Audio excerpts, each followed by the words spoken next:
de pronto, convidar, então, a Eliane de Moura Martins. Para a Eliane, você pode já ligar sua câmera, você já está conosco aqui, seu som. Né?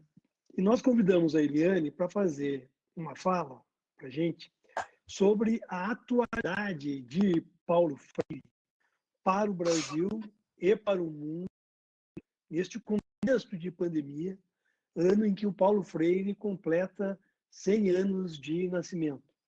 Mas antes de eu te passar a palavra, deixa eu te apresentar um pouco melhor aqui para os nossos ouvintes, nossos internautas. A Eliane é militante do Movimento dos Trabalhadores por Direitos, o MTD, do Rio Grande do Sul. Né? É educadora popular do Movimento dos Trabalhadores Sem Terra, MST.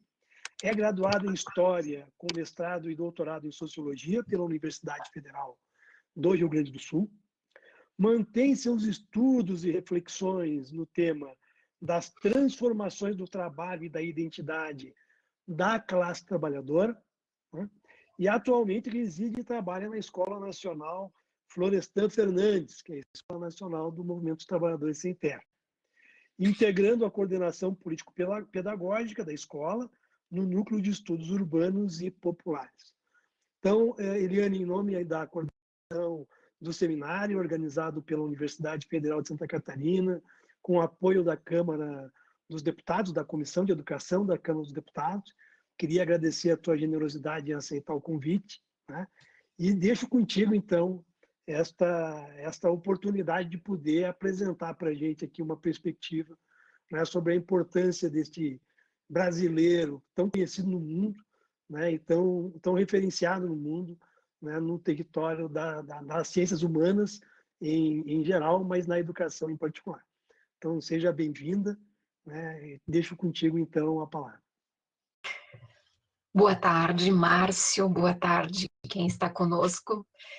Primeiro, eu gostaria de agradecer este convite, esta oportunidade de estarmos aqui, ainda que assim remotamente, ainda que nesse caminho aqui da internet, das máquinas, a gente não possa colher, né, o olhar, o toque, as sensações que os nossos corpos vão informando quando nós estamos em contato, quando nós estamos refletindo, e, portanto, torna essa troca, né, mais empobrecida.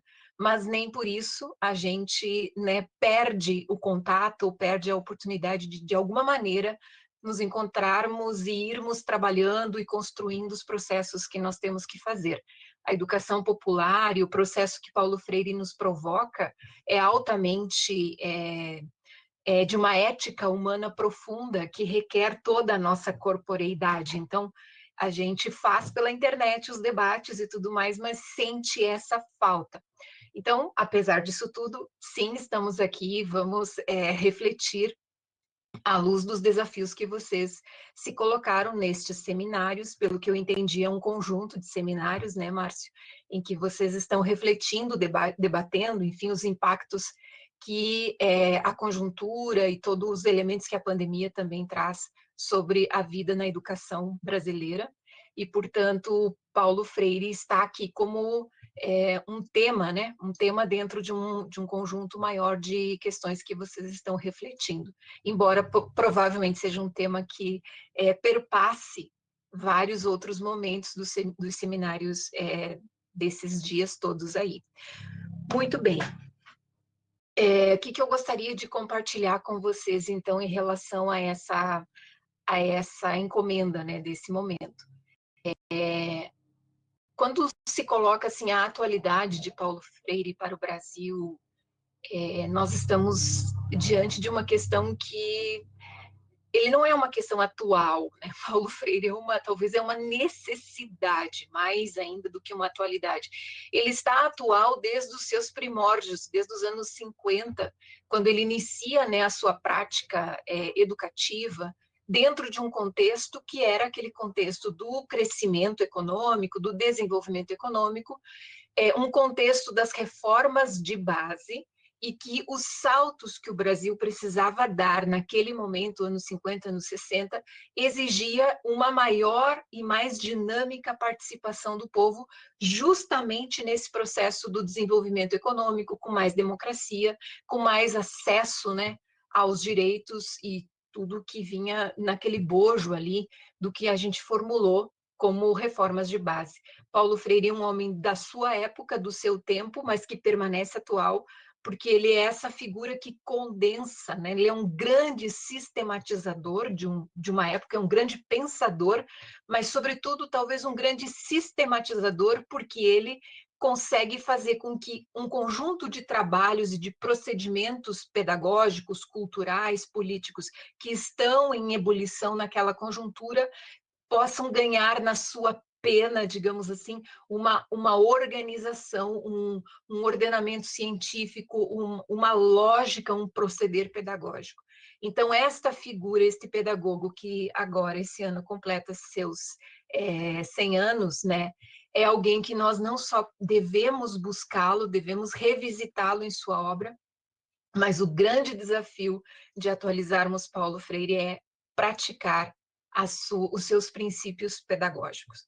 E é um pouco disso, então, que eu gostaria desses desafios que eu gostaria de compartilhar aqui com vocês nessa meia hora. Bom, primeiro, então, né, temos que nos situar brevemente, eu não gostaria de gastar muito tempo com isso, mas apenas só para nos lembrar o tamanho da crise que nós vivemos e a emergência de um processo de reorganização da esquerda brasileira dentro dessa crise, no interior dessa crise.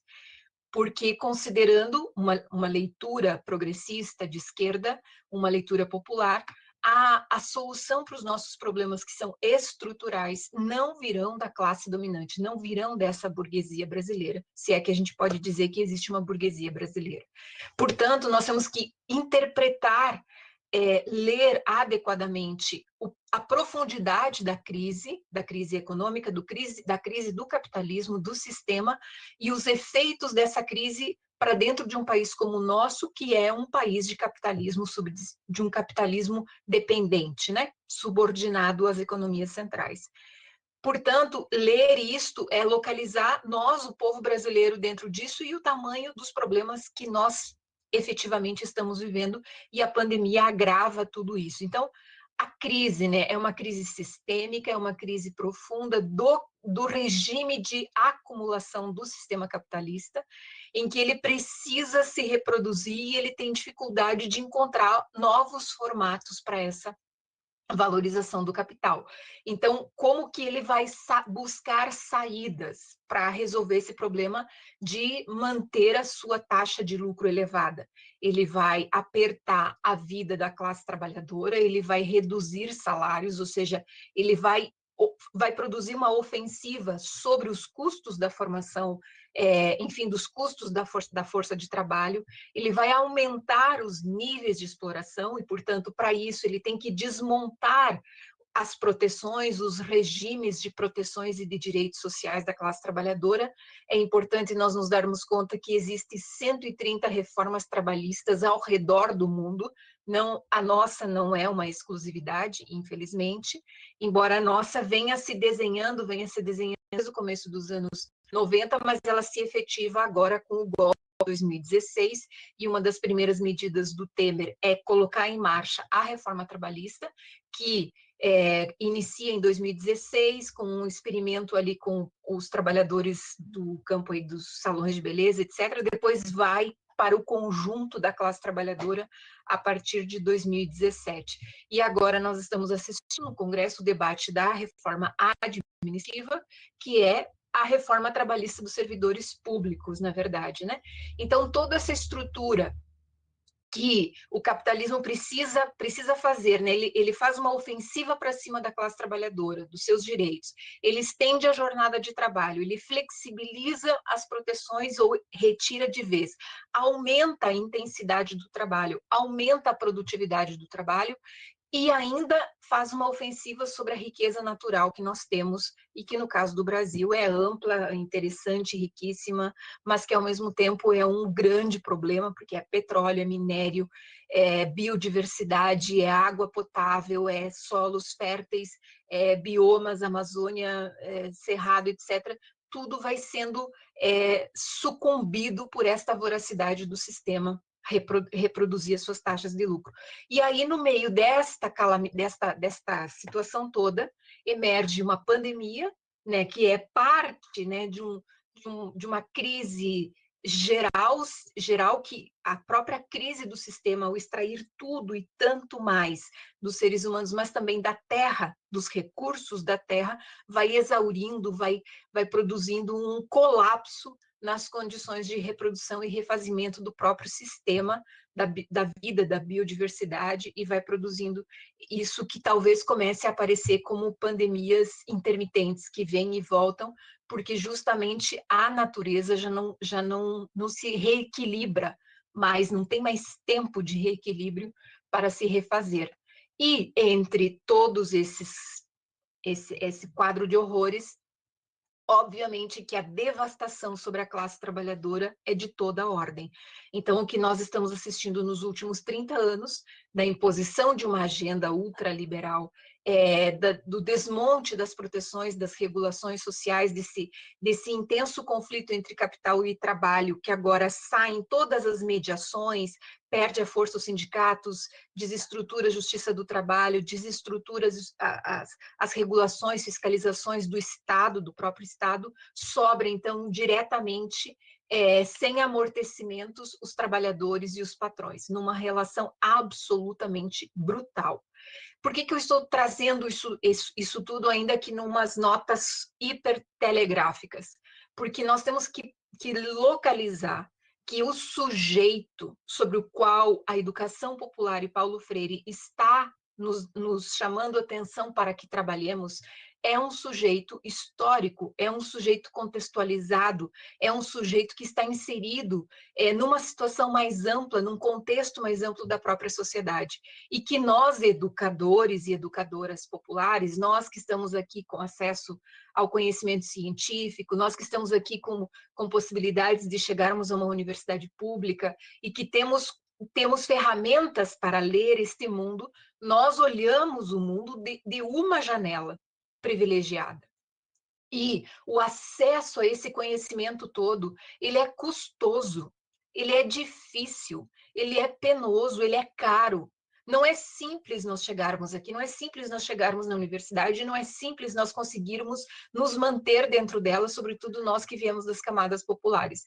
Eu jamais vou esquecer que fiz a minha graduação em História na década de 90, na Universidade Federal de Santa Maria, e durante esse período, 95 até o ano 99, 2000 ali, teve momentos durante esse período que eu não conseguia fazer 3 refeições ao dia, simplesmente tamanha era a pobreza dos alunos da própria universidade, que entrou em colapso no final daquela década, praticamente, né? Então, o acesso ao conhecimento, o acesso à literatura, à obra, a organização teórica para você produzir uma leitura de mundo, uma visão de mundo, não é uma coisa simples.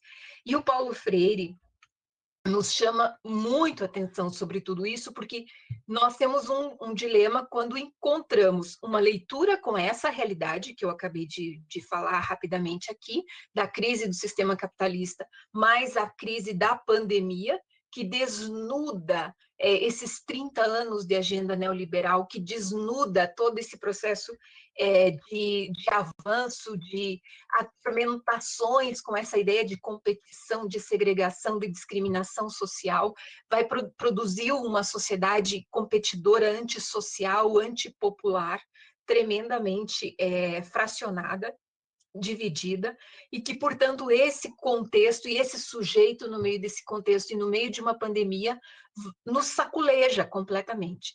E nós podemos olhar para tudo isso, e aqui quem nos chama atenção também para esse tipo de cenário é o próprio Boaventura, quando ele diz: a gente pode olhar para isso tudo e simplesmente não aprender nada. O vírus, a crise, simplesmente a vida seguirá um inferno, simplesmente o cenário é despótico, violento, e é isso, vida que segue. Vai trabalhar mais 12, 13, 14 horas por dia, liga tua internet, vai, liga teus aplicativos e vai, e é a desumanização, é a brutalização, vamos em frente, até quando não se sabe. Um segundo cenário é, bom, pode ter melhoras nesse sistema todo, nesse quadro. Vai ter uma eleição aí em 2022, nós vamos eleger o Lula, parará, barará, e vai ter alguma melhora na situação.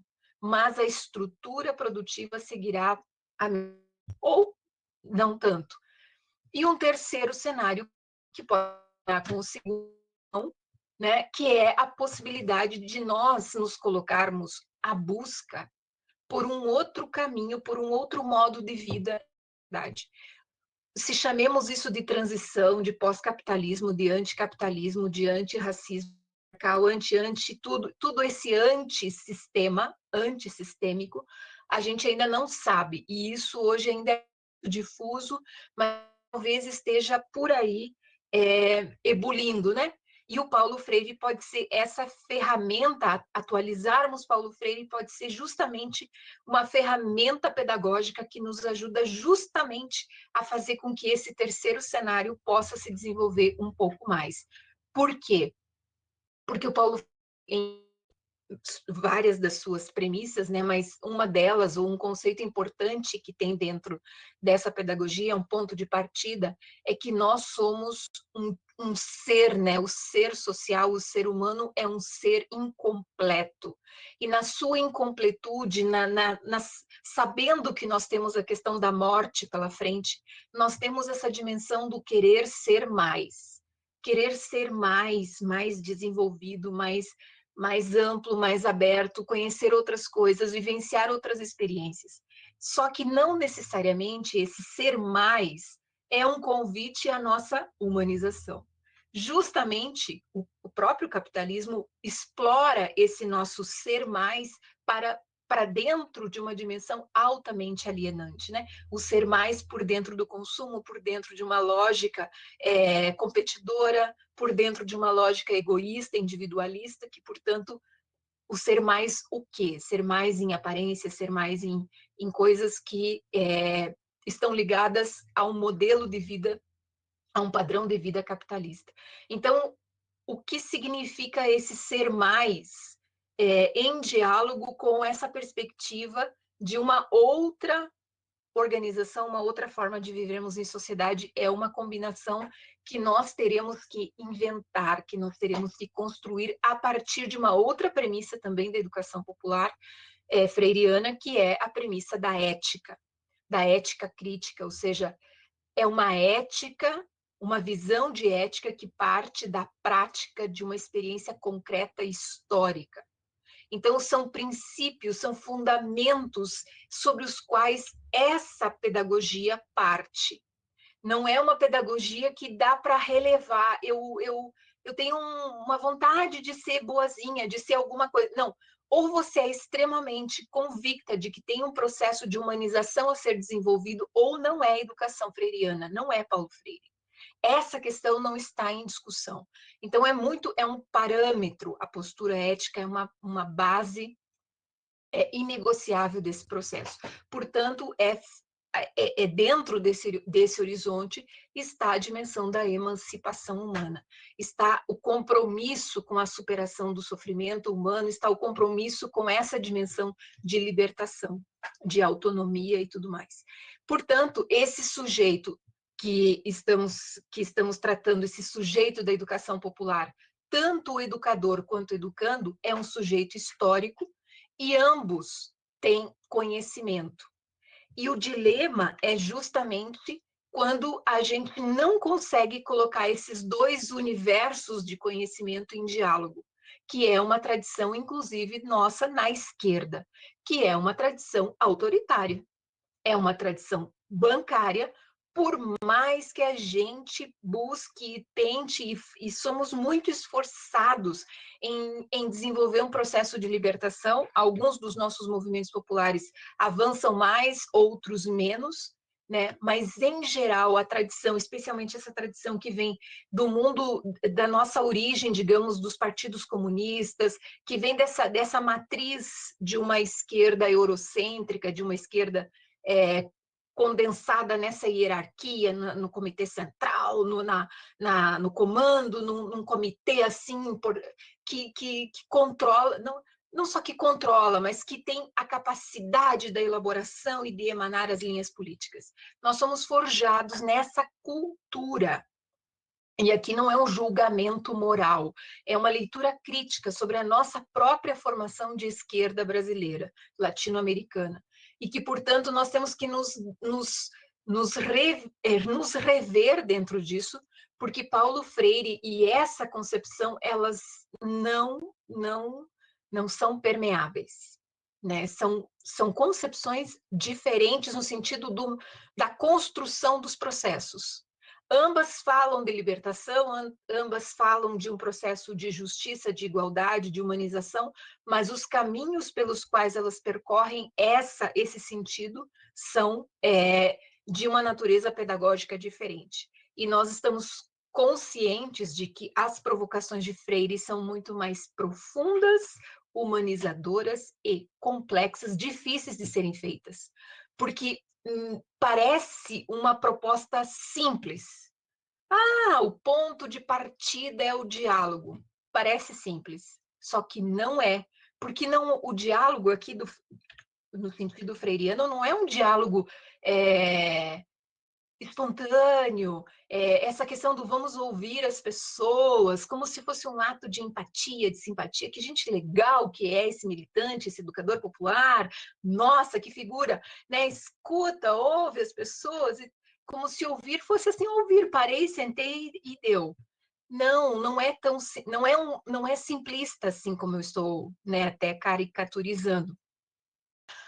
O ouvir em Paulo Freire é um aspecto metodológico e que requer um processo de planejamento, de construção do conhecimento.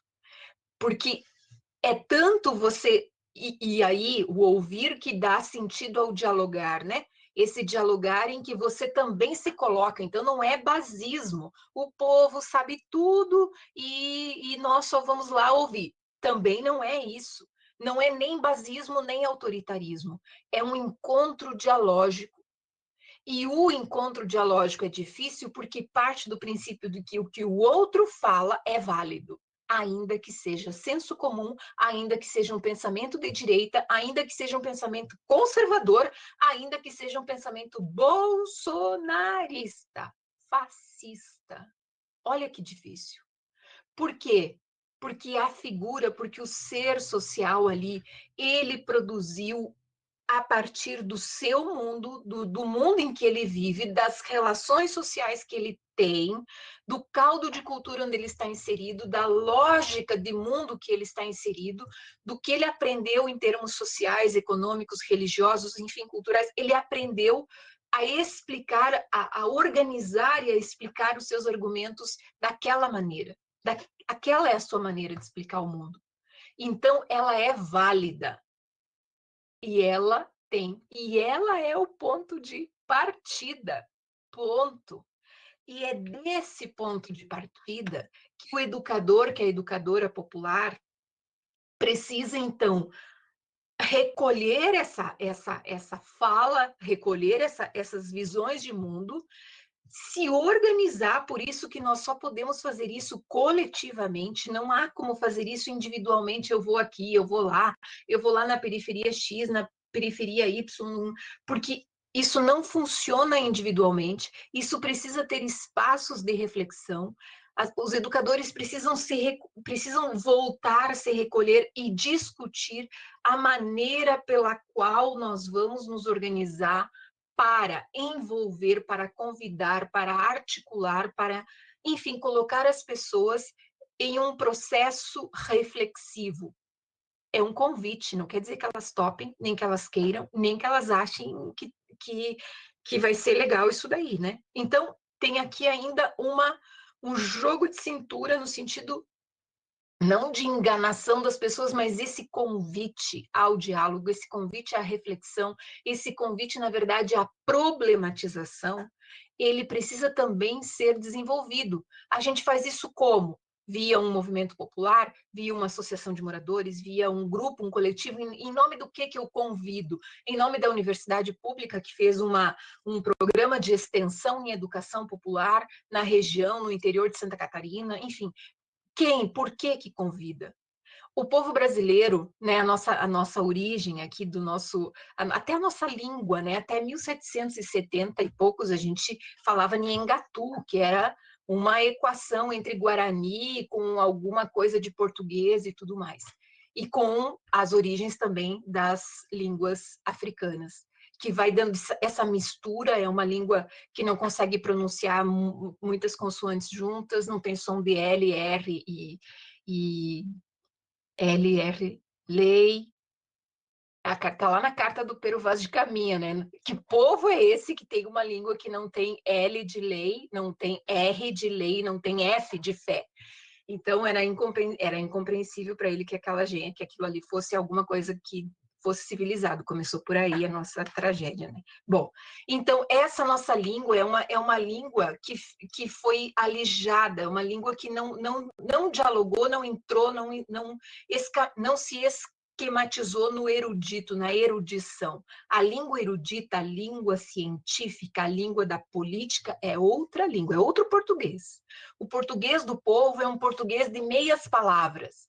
O nosso falar popular é um falar desconfiado, é um falar que, assim, eu digo metade do que eu quero dizer, a outra metade eu fico escutando para ver se o meu interlocutor vai pelo caminho que eu acho que é.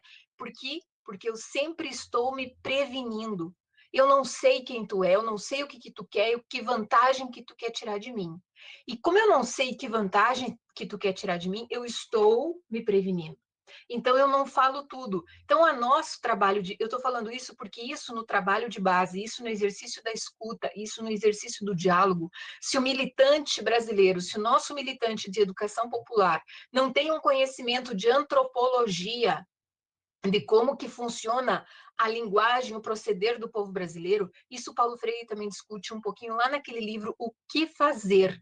É um livro que tem pela internet, e vocês conseguem baixar, é um diálogo que ele faz com um outro camarada, que ele está dizendo, cara, o outro camarada é um intelectual, é alguém da Universidade Federal de Santa Catarina, que está indo lá no território, na periferia, em São Paulo, discutir com o povo e não sei o quê, e o cara bate cabeça.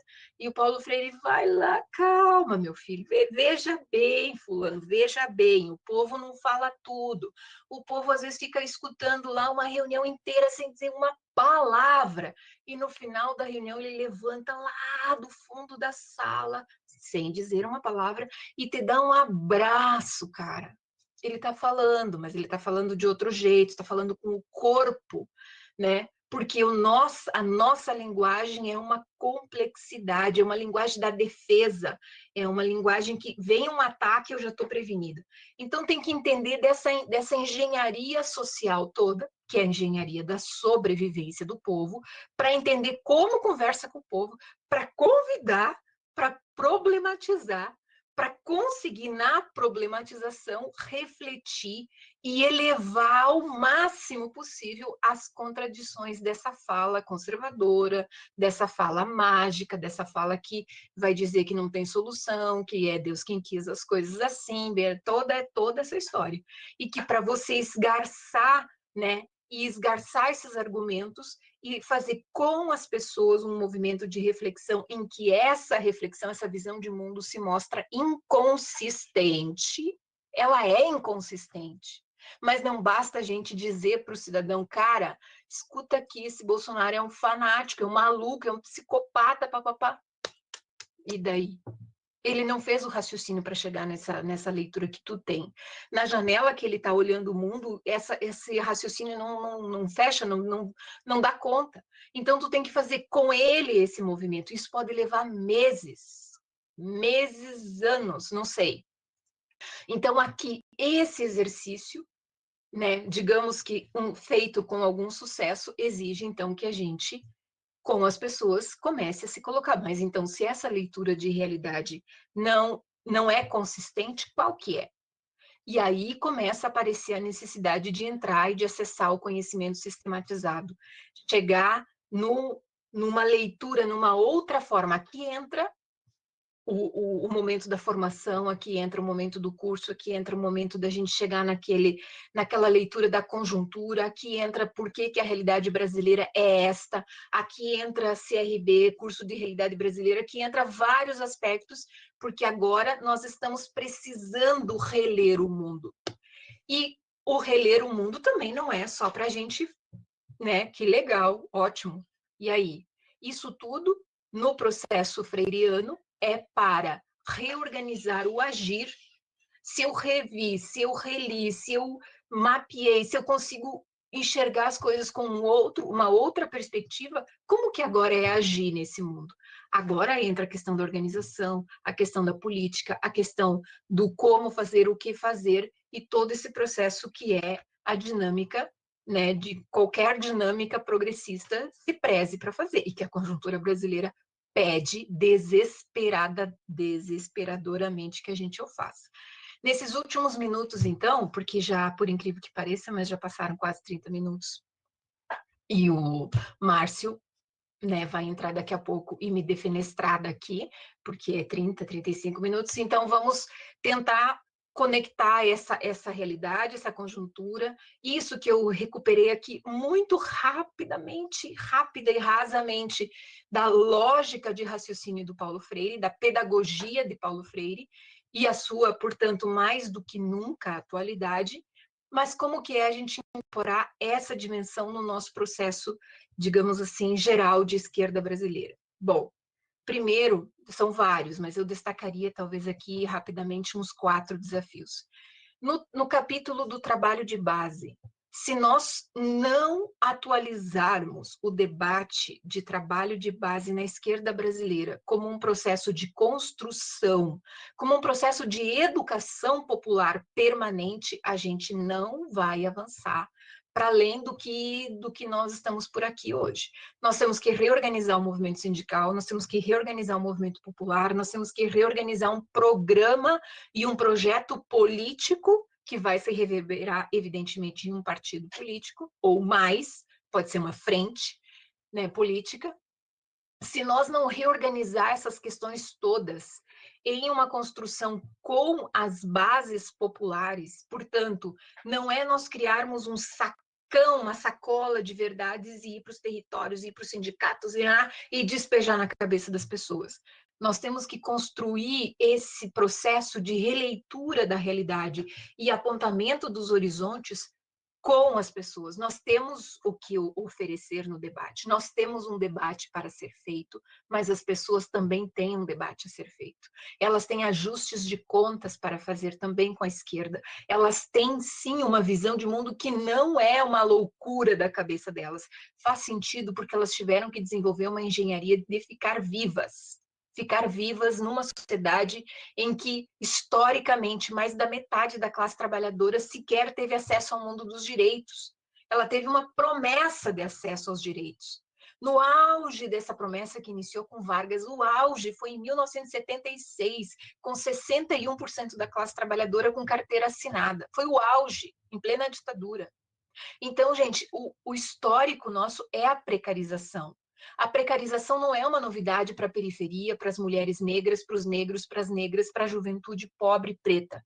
Não é a regra. A questão é que agora a precarização e a falta e o não direito, a não mediação na relação capital-trabalho, ela agora se populariza para todo mundo. Inclusive para os professores das universidades, para os advogados, para os médicos. Quer ser médico? Tenha 3, 4 empregos, trabalhe 14, 16, 20 horas por dia, que aí você vai ter alguma grana. Mas direito, proteção? Não, meu filho, isso é por tua conta e risco. Então, o que antes era da vida das empregadas domésticas do povo da periferia, agora é uma questão geral. E agora é uma questão que, inclusive, está nas economias centrais. Então, o trabalho de base brasileiro precisa considerar essas leituras das pessoas, dos setores, dos territórios, dos lugares onde elas vivem. Segundo desafio, nós temos que pensar seriamente, revisitar seriamente o nosso método de direção política, Nós viemos de uma tradição hegemonista, de uma tradição centralizadora. A nossa escola-mãe, o nosso DNA é o Comitê Central. O Comitê Central, gente, é um lugar que tem 3, 4 homens muito sabidinhos, que tudo leram, tudo sabem, qualquer coisa vomitam o Lênin inteiro na sua cabeça e te deixa lá no chão, né? Não leu o Lênin de trás para frente, não sabe conversar com o cara, acabou o assunto. Esse método acabou, esse método não se segura mais. Eu estou também caricaturizando para dizer que esse esquema centralizador hegemonista precisa ceder lugar para um processo que precisa ter um coletivo de direção, sim. Não estamos falando aqui em cada um faz o que quer, ninguém me representa. Isso tudo é conversa pós-moderna, não faz sentido. Mas esse método que envolve um outro método que envolve uma dimensão feminista, uma dimensão de cooperação. Como que agrega diferentes setores, como que tem papéis, como que você coloca a juventude não como agitação ali. Mulher não é vasinho na mesa das atividades, mas envolve no proceder, no fazer, um método de direção que se preocupa com esmiuçar o detalhe. A tarefa, o que fazer, mas junto com a tarefa, o que fazer é como fazer. E o como fazer dá trabalho pra caramba, porque aí entra esse amigo Paulo Freire aí, que vai na veia do como fazer. Terceiro, reorganizar os nossos pressupostos de formação política, militantes. Nós começamos assim com a alta teoria. Aí, que perguntas que a gente tem para a teoria? Que perguntas do nosso tempo? Ficarmos ilustradinhos e sabidinhos em citar, e daí? O que esse conhecimento ajuda nós a pensar e a resolver os nossos problemas concretos da nossa realidade histórico, social, cultural, política? Essas questões que nós temos que colocar para a formação. E aí nós vamos para a teoria com outra intencionalidade. E ainda, por último, para fechar aqui, Márcio, os desafios da gente também reorganizar, repensar um amplo e massivo processo que a gente está chamando aqui nos movimentos de aprendizagem da participação. Nós estamos semi-analfabetos em participação. Semi-analfabetos, assim, como é que faz uma reunião, como é que organiza a pauta, como é que você escuta, como é que você organiza, como é que você tira das palavras, do conjunto das falas, aquilo que é comum, aquilo que é divergência, aquilo que agora a gente não consegue ter um consenso sobre isso, mas não esconde, não bota embaixo do tapete, não finge que não veio aquilo na reunião, coloca aquilo num lugar que é de aprofundar, que é de continuar, que é de seguir explorando aquelas questões. Portanto, reaprender a participar do coletivo, sem isso, sem essa aprendizagem, sem essa interiorização da democracia para dentro da classe trabalhadora, nós vamos ficar falando de uma democracia oca, burguesa, da qual nós somos detalhes.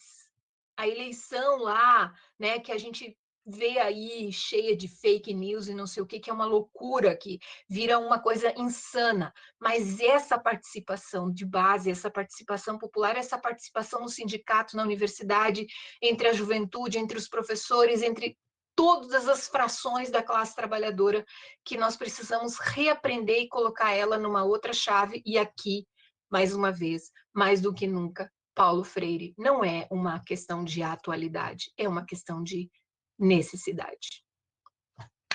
Câmbio, queridos, queridas. Nossa, Eliane, é muito bom te ouvir. Eu não sei se eu te apresentei logo no início, mas nós estamos aqui com a Núbia e com a Caroline, que estão fazendo a tradução aqui em Libras para a gente. E, bom, a gente não tem ainda aqui perguntas, mas tem alguns comentários, né? Aqui a Isabela já diz muito prazer aqui, né, em te assistir. Né? A Sandra Dalmagro aqui, que é da coordenação também aqui do seminário da UFSC, está acompanhando, curiosa, a história do Natanael, né? E parabéns pelo cirquinho revirado. Né? E ao mesmo tempo, ela também menciona assim, a sua exposição, né? Está muito grata pela sua fala. A Marisa Helena fala muito bom ouvir nessas questões do Freire, te faz também um agradecimento, né? Quem mais aqui? Vamos ver. O Marcelo também agradece a sua fala, excelente. A Cissa fala que é importante a gente ter outras ações aqui do Freire e pergunta que outras vão ocorrer além deste seminário, né, que era bom te trazer essas questões do Freire. E a Sandra diz o seguinte, a Sandra Dalmagro: Eliane, que experiência de construção de coletivos mais horizontais e com clareza de propósitos, de acordo com a proposta freiriana e socialista, você poderia nos trazer para conhecimento? Não sei se eu fui evidente aqui. Não sei se você quer que eu leia de novo. Pode ser. Então tá. Que experiências de construção de coletivos mais horizontais e com evidências de propósitos, de acordo com a proposta freiriana e socialista, você poderia nos trazer como conhecimento, ou para conhecimento? Certo. Deixo contigo, né? Eu posso compartilhar talvez uma mais recente, porque é justamente onde também estamos desde os primórdios dessa experiência, né, abraçados e abraçadas com os desafios freirianos, que basicamente vem um pouquinho antes da pandemia, que é o debate da solidariedade, a partir do processo da eleição de 2018, quando a gente identifica que todas as janelas de conquistas de algum direito, política pública, etc., estavam fechadas para a classe trabalhadora, que nós entraríamos num processo pesadíssimo de perda de direitos e pobreza, empobrecimento da classe, e que, portanto, nós deveríamos já desenvolver uma aproximação mais orgânica com uma política de solidariedade, que não é uma invenção, não é uma novidade, nem coisa nenhuma, é algo histórico da classe trabalhadora brasileira, mas com essa perspectiva do orgânico, dessa luta contra a ideia do passivo, do brasileiro parado, desse brasileiro que consome informações e barará e não participa do processo da política, ou até rechaça isso. Aí, no meio do início dessa elaboração aqui nesse campo político, com MST, MTD, Levante Popular da Juventude, a gente começou, então, a ter que encarar o quadro da pandemia, e aí acelerou, na verdade, tudo isso que a gente já vinha discutindo. E aí, onde que começa a aparecer alguns passos nessa linha do horizontal, nessa linha do envolver mais gente, nessa linha de sair da nossa bolha. Porque o que a gente observou? Todos os movimentos, organizações fazem suas coisas, suas propostas e vão ao povo fazer algo. Né? Vão levar cesta básica, álcool em gel, máscaras, etc. e tal. Tá, tudo bem. Como que é você ir e tentar produzir esta vinculação, esta conexão e abrir um espaço para então você engatar um convite, aquilo do Freire, o convite para seguir, né? Sair do namoro truncado, quem é tu, quem sou eu, para um namoro mais, digamos assim, de um diálogo mais profundo. Para a gente falar, tanto nós falarmos as nossas intencionalidades, mas também construirmos as intencionalidades possíveis com o povo. Nessa experiência, a gente foi encontrando isso que a gente vem fazendo com mais energia, com a saúde, que é o agente popular de saúde. Vocês vão encontrar bastante coisa dessa experiência no Recife, em Alagoas, São Paulo, enfim. O agente popular é o quê? É o nós militantes, aqui é nós militantes entrando numa periferia que a gente quase não conhece ninguém ou conhece poucas pessoas, tem 1, 2 contatos.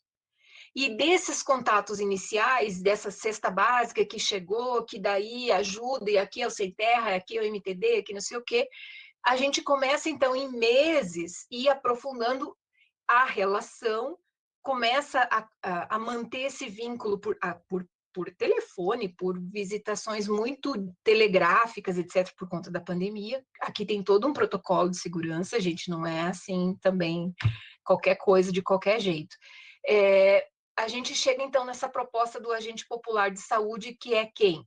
São pessoas do bairro, aquela mulher, a maior parte é mulher, que mora naquele quarteirão e que conhece as suas vizinhas, seus vizinhos, e que se interessa, tem vontade de fazer alguma coisa, mas não sabe o que e não sabe como. O primeiro convite é esse: localizar essa figura, esse perfil, que é um perfil que se interessa pelos outros. Se é de esquerda, se é não é de esquerda, se é evangélica, se é... Nada disso importa. Ela se interessa por alguém, pelos seus vizinhos. Então, convite para ela, é o convite, a ideia do vamos lá. Qual é o convite? Vamos nos organizar aqui para a gente se defender da Covid-19. E nós vamos explicar, é um módulo simples, são 3 módulos de formação, para explicar o que é a Covid-19 e como é que a gente se protege. Quem ajudou a organizar a proposta metodológica é o pessoal que vem da saúde, da educação popular em saúde, que tem uma longa história, gente incrível, fantástica, que ajudou a formular uma oficina simples, né?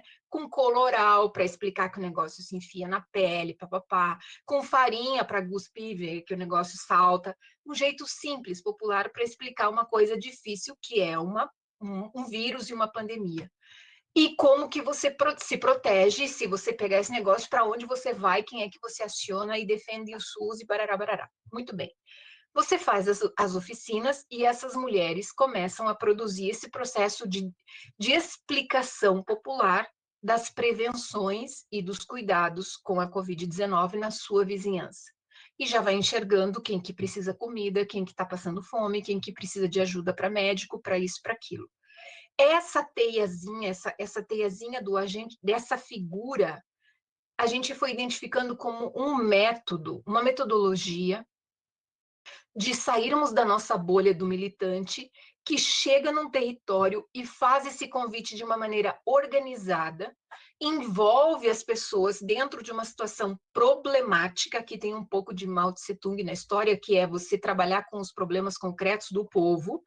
Você pega o problema concreto do povo, pandemia, fome, e joga em cima desse problema concreto o Paulo Freire com a metodologia da educação popular, que é como que as pessoas constroem com a militância as soluções. Bom, disso então segue a possibilidade de agente popular de saúde, mas de agente popular de alimentos, e aí tem o problema da educação, e aí o Levante Popular da Juventude, a galera da educação, do MST também, que tem uma longa jornada nesse tema, começa a incorporar também o agente popular de educação, né? Por que não um processo de alfabetização, ajuda escolar, enfim, aqui é um leque de possibilidades em que a gente pega um conjunto de conhecimento que a gente já tem acumulado nos movimentos populares, mas que estão lá ainda fechados dentro das nossas experiências, e vai jogando para dentro dos territórios urbanos populares e provocando as pessoas a um envolvimento e a um esquema de participação. Qual é o fenômeno? Isso tem um ano, mais ou menos, para cá, e o que a gente observa é que quando termina os 3 módulos ali da saúde, a gente fez já com umas 2.500 pessoas, as pessoas chegam, em geral, e dizem, bom, escuta aqui, esse negócio todo que vocês fazem, falam, isso aí, dá mais disso daí. Vamos seguir conversando?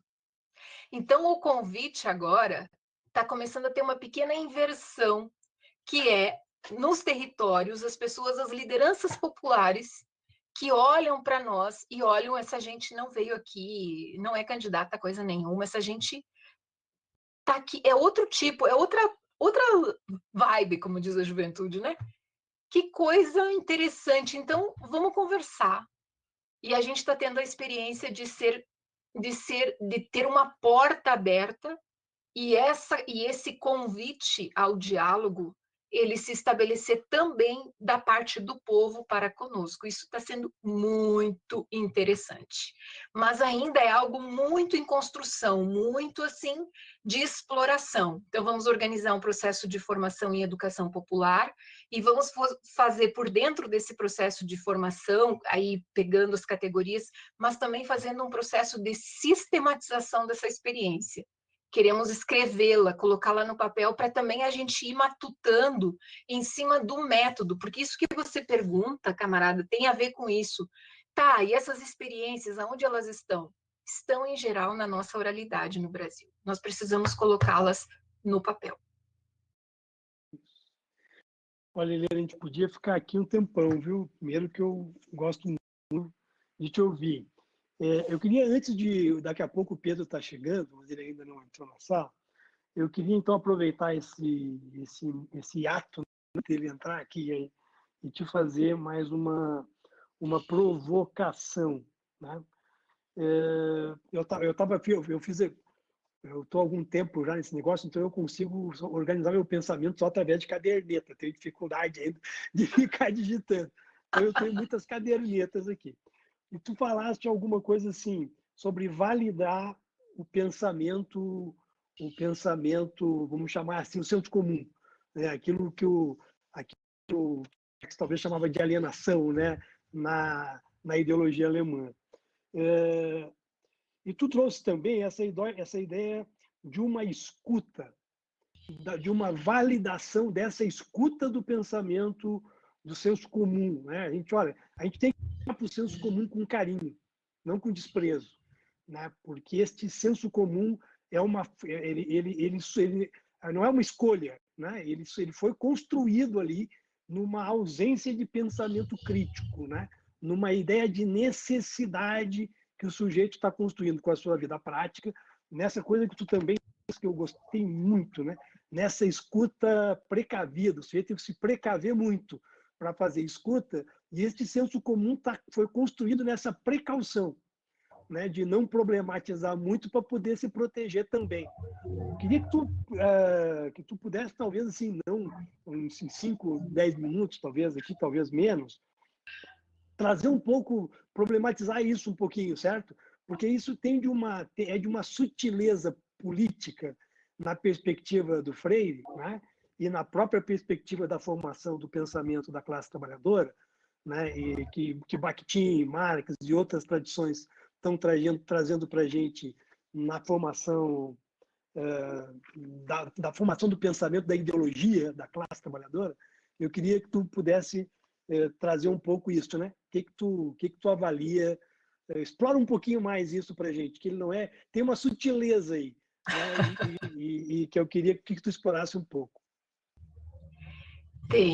Tem uma sutileza, na verdade, tem uma delicadeza, tem uma sensibilidade tremenda aqui, né?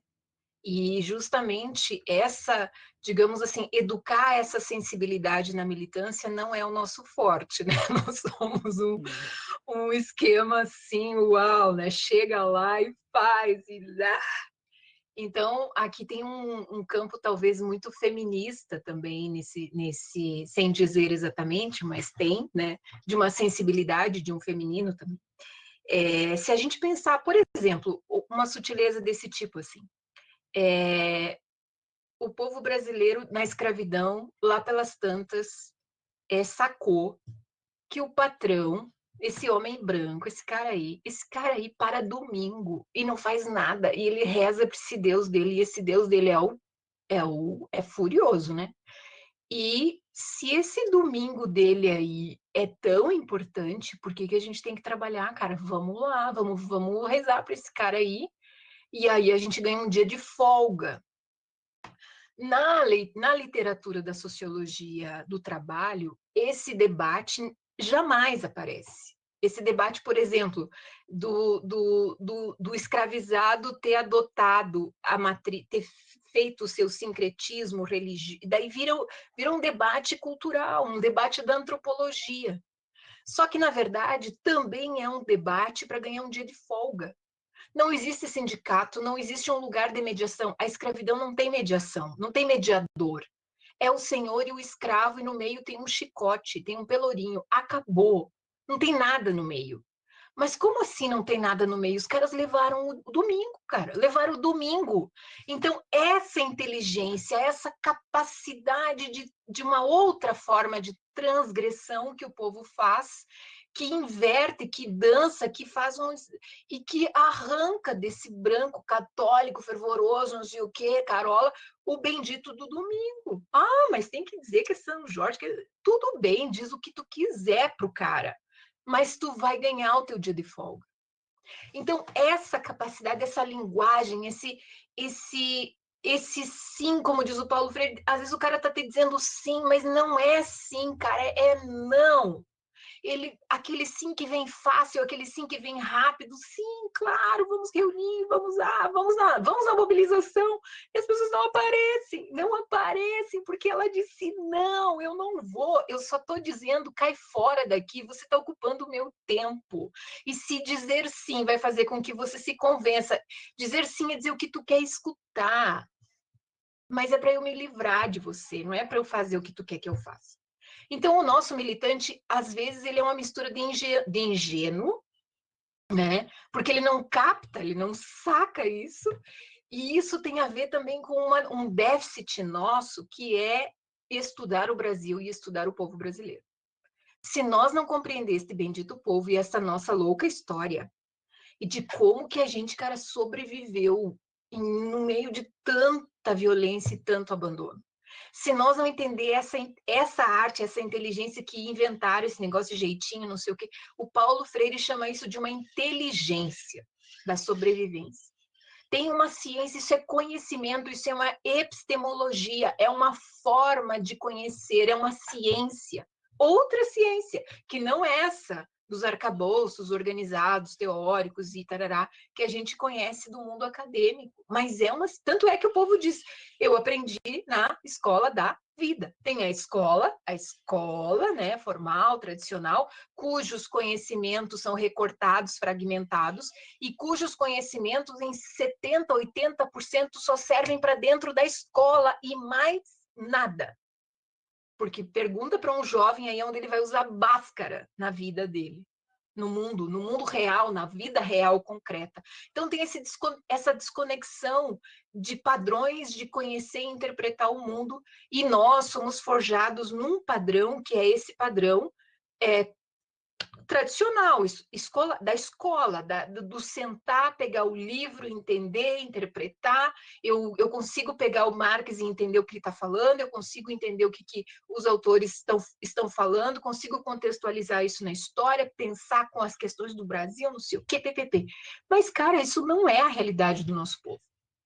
A realidade do nosso povo é uma outra ciência.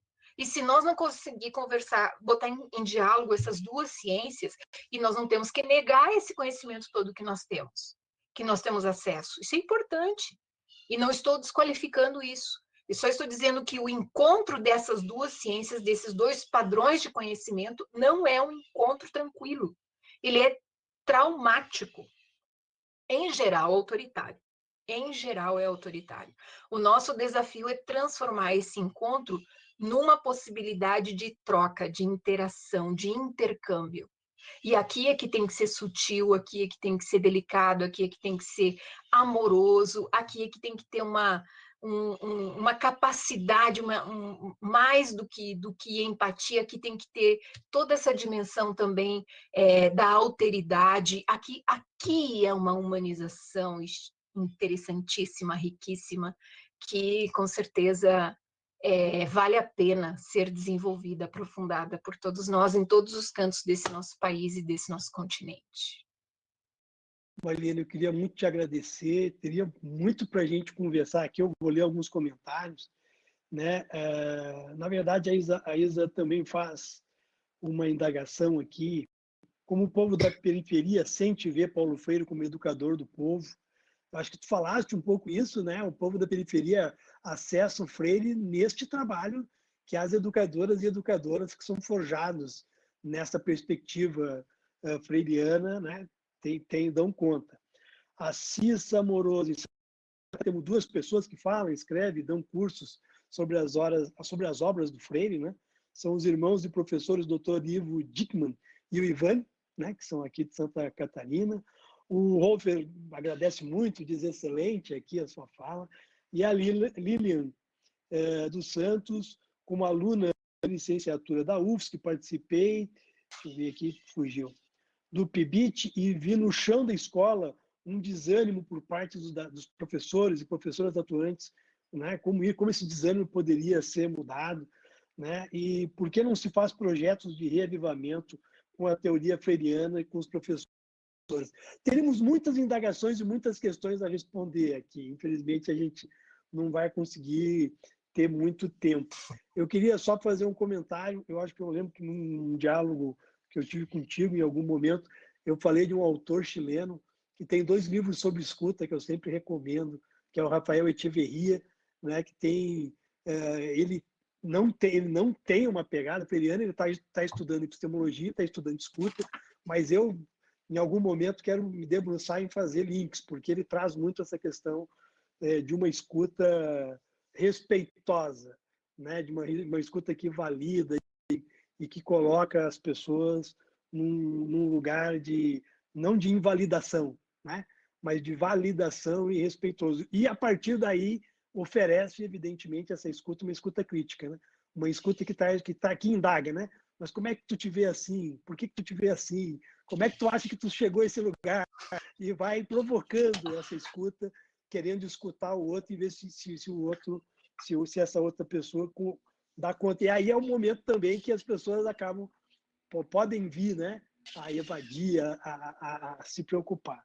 Enfim, tem muitos autores que nos colocam neste lugar de diálogo com este sujeito histórico que somos todas e todos. Então, eu queria te agradecer, Eliane, eu já te fiz esse convite na mensagem, mas quero reforçar aqui, nós vamos fazer os cadernos, resultados do seminário.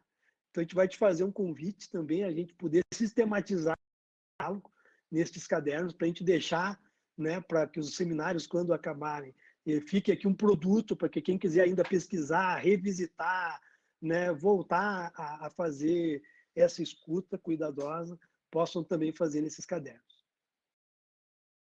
Eu que agradeço, a gente está aqui para isso, para irmos nos provocando, irmos nos encontrando, irmos vendo que existe muita coisa no Brasil acontecendo e muitas pessoas trabalhando intensamente para que a gente altere o que está aí. O que está aí não está dado, o que está aí é histórico e o que é histórico passa.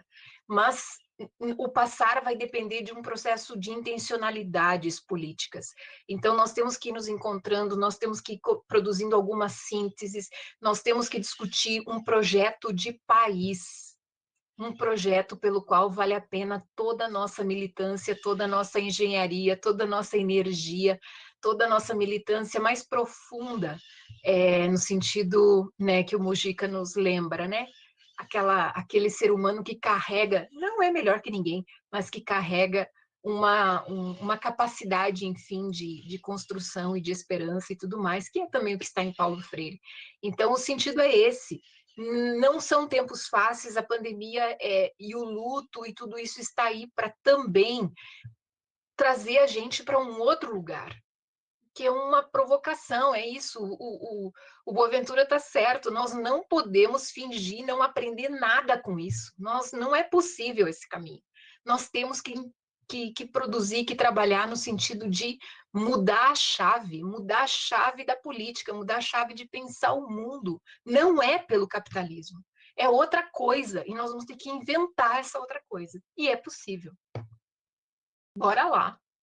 É possível inventar este inédito viável, como diria o Freire, né? Inédito então, mais viável. uma vez, o inédito viável.